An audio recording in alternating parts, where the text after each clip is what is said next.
Today we're talking about Spencer Lofranco. He was a Canadian actor whose career honestly was like a flash of brilliance. It was so promising, but it was extinguished almost as quickly as it began.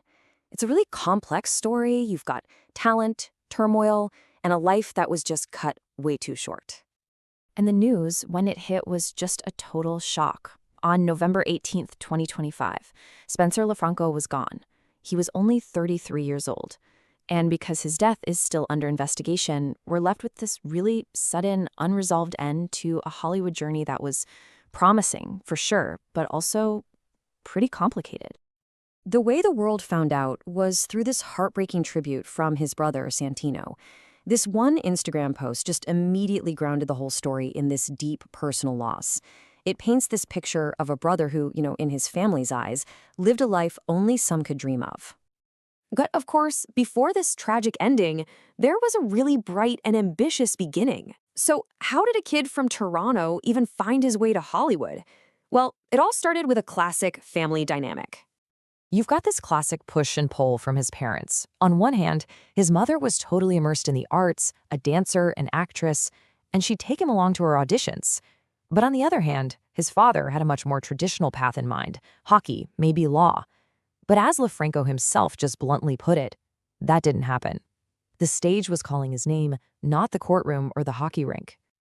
So that childhood reputation of being the funny guy eventually turned into a real calling. When he was 17, he realized, hey, I can actually do this for a living.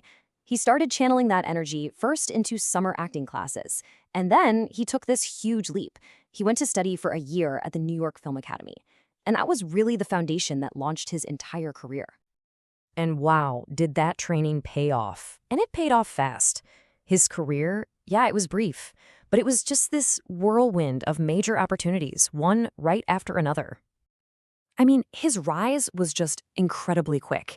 In 2013, he lands his very first professional role, acting alongside people like Andy García and Vera Farmiga. Just 1 year later, he's starring in Jamesy Boy, and he's in Angelina Jolie's huge war epic, Unbroken. His final role was in 2018, playing John Gotti Jr. opposite John Travolta. Think about that. What a remarkable 5-year run. But all this professional success was happening at the same time as a really serious off-screen incident, one that would end up defining a whole chapter of his life, and honestly, complicating his public image forever. Yeah, it happened back in 2013, right as his career was really starting to take off. It was a single event that led to serious legal trouble and life-altering consequences, not just for him, but for the person whose path he crossed that day. So the incident was a hit and run. In August 2013, Spencer's SUV hit a bicyclist named Camille Benham, and she was left with really severe injuries. According to reports, he actually got out of the car, he apologized, and then he made the decision to get back in and drive away, leaving her there on the road. And this quote from the victim, Camille Benham, which she delivered at his sentencing, it is just incredibly powerful. She draws such a clear line, right? She says the collision itself, that was an accident, but his choice to leave, that turned it into something else.